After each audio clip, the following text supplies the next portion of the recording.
Leo was in the middle of a hostile takeover negotiation when his phone vibrated against the polished mahogany of the boardroom table. A text from Julian. It was a link, sent and then immediately followed by a frantic, now-deleted message. Leo's curiosity, a vestige of the part of his life that wasn't consumed by quarterly reports, got the better of him. He clicked. It was a thread on a niche subreddit for the disgruntled wealthy. The original post was a lament. The author griped about how his allowance was tied to his bedroom performance, and despite his best efforts, his income was dwindling. He reminisced about a time before his marriage when his monthly income was in the high six figures. Now he was pulling in $200 a day, not even enough to cover a bottle of decent scotch. One comment suggested he try some new positions to justify a rate increase. The author replied that he wasn't unwilling, but he was sore from recent activities, and the ointment had cost him 2 days' pay, for which he had yet to be reimbursed. Another commenter simply said to leave the relationship. Leo, with a flick of his thumb, typed a curt agreement. End it. He hit send before realizing he was logged into the official verified corporate account for Vance Industries. Before he could retract it, a reply appeared under his comment, from the original poster. It was Julian. He had written, pleadingly, that he was just hoping for a raise, not a genuine separation. Leo felt a cold knot tighten in his stomach. He ended the meeting with a sharp, decisive summary, ignoring the digital fallout. On his desk, back in his penthouse office overlooking the city, a manila folder lay waiting. It contained the divorce papers he'd had drawn up last week. That evening, Julian declared he was sleeping in the guest room. Leo, unbuttoning his cuffs, asked him if he was forfeiting his income for the day. Julian's entire lifestyle, his daily cash flow, was funded by these nightly transactions. $200 to purchase the undivided attention of a man who once set fire to $250,000 on a single night out in Vegas. Of course, absenteeism incurred a $20 penalty. It was the system they had established 5 years ago, at the insistence of Julian's parents, to curb his ruinous spending habits. Julian hesitated, his expression clouded with discomfort. He conceded that perhaps the guest room could wait until tomorrow. He swallowed a pill from a sleek chrome vial he kept on the nightstand and let his heavy silk robe fall to the floor. His head was bowed, a portrait of reluctant duty. Leo pushed him lightly onto the bed. He told him to look happier or there would be deductions. A pained smile crossed Julian's face as he pulled Leo down, whispering about a new technique he had learned. Later, as the city lights blurred into a distant constellation, Leo placed 2 crisp $100 bills on the nightstand. He showered, and upon his return, noticed the empty vial in the trash can, an expensive vitality supplement. A pang of something he refused to name made him pull another $100 from his wallet and add it to the pile. He made a mental note to have the housekeeper stock the fridge with antioxidant-rich smoothies. He then retreated to his study, working until the first hints of dawn before catching 3 hours of sleep. It was a brutal rhythm, one his body protested but his mind demanded. There was always too much to do, a relentless pace set by the need to manage an empire and the man-child who was supposed to inherit it. During a conference call the next day, Julian messaged him again, this time with a full screenshot of the now infamous thread. One comment criticized Leo, suggesting Julian should stand up for himself. Julian had defended him fiercely, saying his partner was only trying to help him manage his self-destructive tendencies and was the best person he knew. Another user had asked how they met. Julian's reply was unexpectedly tender. He explained that they had grown up together after Leo's parents died when he was 10, and that Julian's family had taken him in. He confessed that he used to resent Leo's rigid, rule-bound nature, but now he was desperately in love with it. The memory was sharp. Leo's parents, both decorated FBI agents, had been killed pursuing a fugitive. He was 10, about to be sent to a distant uncle in a town hollowed out by factory closures. Just as he was packing for what felt like an orphanage, Julian's father, a close friend of his own, had intervened. Vance offered him a life of privilege and education, with one single lifelong condition. He had to manage Julian. It was a debt Leo had spent his life repaying. He pushed Julian through school, took the fall for his fistfights, and single-handedly saved his first disastrous business venture with nights of bourbon-fueled networking that ended with a bleeding ulcer. When the Vances decided Julian needed to marry to finally settle down, Julian had airily declared he wanted Leo. The Vances, desperate, had proposed a 5-year contract. Leo, bound by a gratitude that felt like chains, had agreed. 3 months remained until the contract expired. A Sunday morning meeting was unavoidable. A senior VP was out with the flu. The client turned out to be Caleb, an old colleague from a rival firm. Caleb remarked that he'd always thought Leo would join his company. Leo offered a tight smile, acknowledging the old dream. Caleb had championed him for a position there years ago, a job he had desperately wanted, but circumstances had intervened. As they talked over coffee, Caleb's expression grew serious. He observed that Leo seemed worn thin, mentioning his amateur studies in psychology and offering the card of a trusted therapist. As he did, he reached over and gently brushed a stray lock of hair from Leo's forehead. Suddenly, the cafe door burst open. Julian stormed toward their table, his face pale with fury. He demanded to know why Leo was letting another man touch him, why he was smiling. Caleb, taken aback, explained that he had a touch of OCD and the out-of-place hair had simply bothered him. Leo shot Caleb an apologetic look. Julian was a child, and his tantrums were exhausting. Julian mumbled something about a party nearby, but Leo noticed his crimson McLaren parked haphazardly across the street, its engine still ticking from the heat. He'd clearly been waiting. Leo told him they had the Vance family dinner that evening and that they should leave together. As they stood, Leo discreetly slipped Caleb's card into his pocket. In the car, Julian was silent for a long time before stating, with the gravity of a judge, that they were married and that infidelity was immoral. The irony was so thick Leo could have choked on it. He simply reassured Julian that he understood their arrangement and would honor it. As for what happened after the divorce, he made no promises. At the Vances' sprawling Connecticut estate, the family dinner was an exercise in diplomacy. Leo fielded questions from Mr. Vance about corporate strategy while deflecting Mrs. Vance's inquiries about Julian's recent behavior. All the while, Julian kept piling food onto his plate until the porcelain was barely visible. By the end of the meal, Leo's head was pounding. As expected, he was summoned to the study. Mrs. Vance got straight to the point. The 5 years were ending.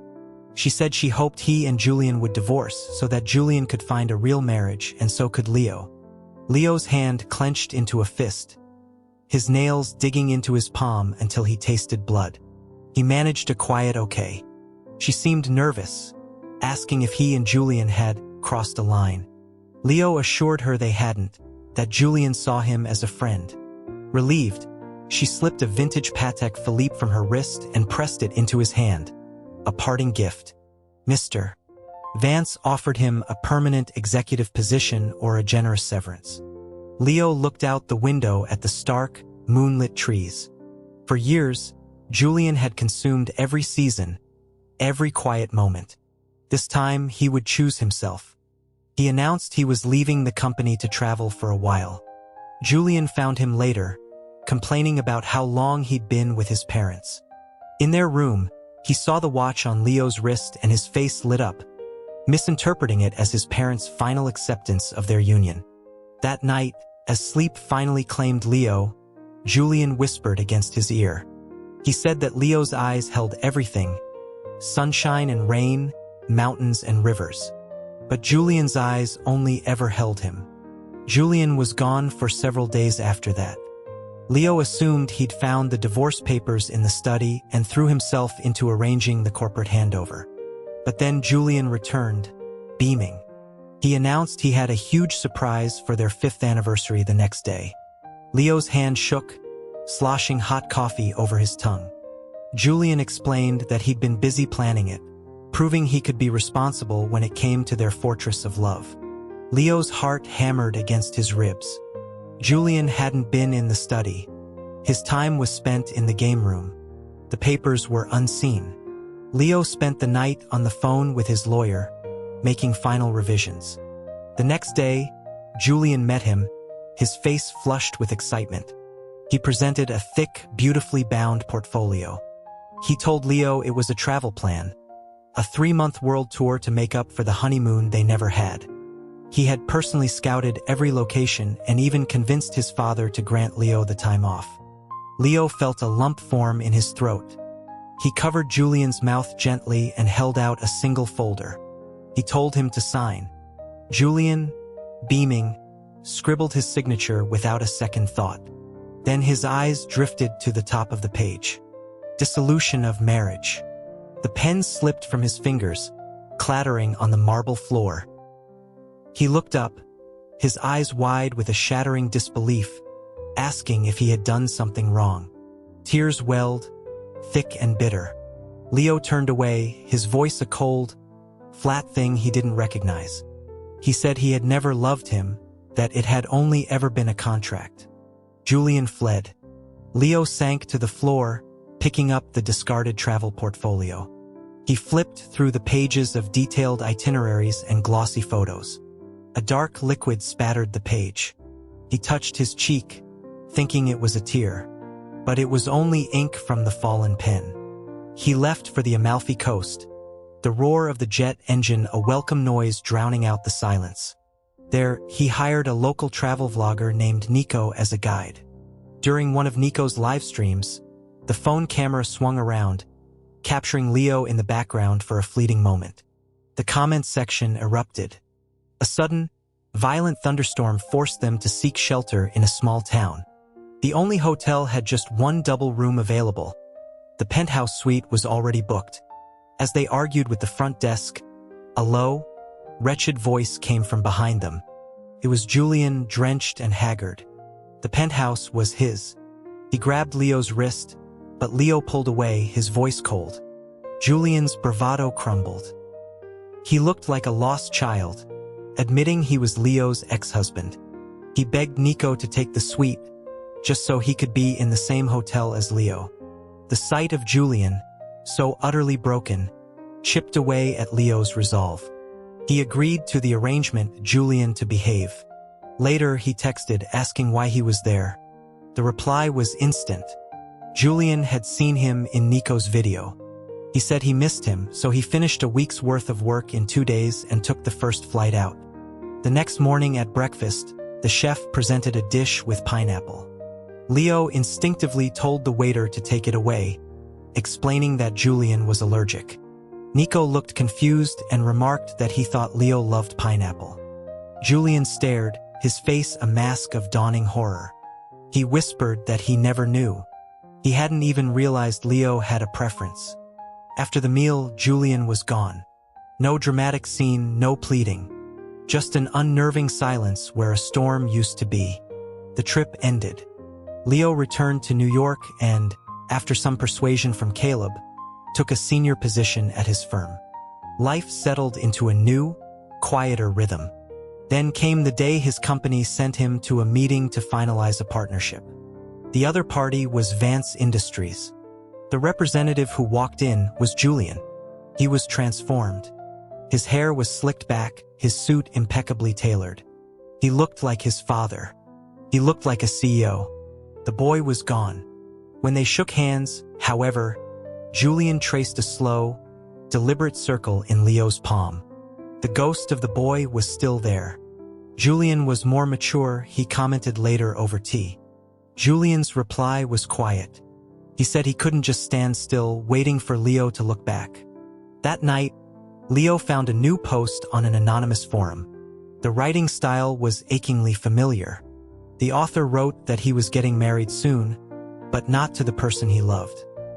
He said he'd seen him that day, and that as long as the other man was happy, he could live with the regret. Leo scrolled through the user's history. The top post was a picture of a crimson McLaren. It was Julian. His phone rang. It was Mr. Vance inviting him to their New Year's Eve party. Leo tried to refuse, but was told his presence was deeply missed. He went. Julian was there, accompanied by a poised, elegant young woman. Perfect match. At dinner, Julian mechanically placed a few dumplings on Leo's plate, the kind with filling he knew Leo despised. Later, Leo found him alone and demanded the return of a gold bracelet Julian had kept since they were 12. Julian, clad only in a bathrobe, leaned against the doorframe with a wicked smile, telling him he would have to come inside to discuss it. Inside, Leo went straight for Julian's safe, the code still ingrained in his memory. The bracelet wasn't there. Then he saw it, a thin gold chain around Julian's neck. He pulled it free. It was a locket, engraved with a patron saint. On the back were 3 small, crookedly carved letters. L. Oh, his own initials. He remembered asking the jeweler to engrave them, hoping his aunt would remember him. Julian coughed, explaining that a bracelet wasn't practical, so he'd had it remade into something he could wear every day, close to his heart. Leo's hands trembled as he tried to pull it off, the chain digging into Julian's neck, leaving a thin red line. He told him he was taking back what was his, now that Julian was getting married. Julian started to laugh, a low, incredulous sound. He asked who said he was getting married. He explained that he'd told the woman on their very first meeting that his heart was already full, that there wasn't a single space left. He took Leo's hand and pressed it flat against his chest, so he could feel the frantic, steady rhythm beneath. Outside, fireworks exploded across the black sky, painting the room in fleeting bursts of color. Julian's voice was a raw whisper. He asked for another chance.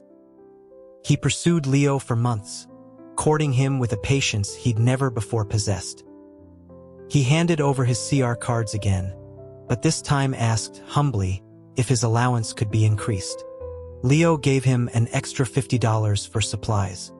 One evening, Leo showed him the anonymous post. Julian swore it wasn't him.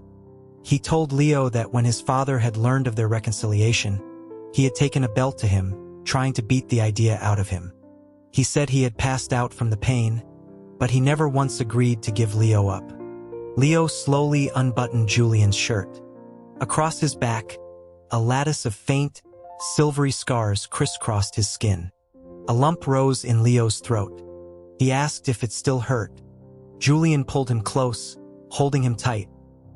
He said the pain was gone, that he'd thought only of marrying Leo for real, and that had been enough to heal him.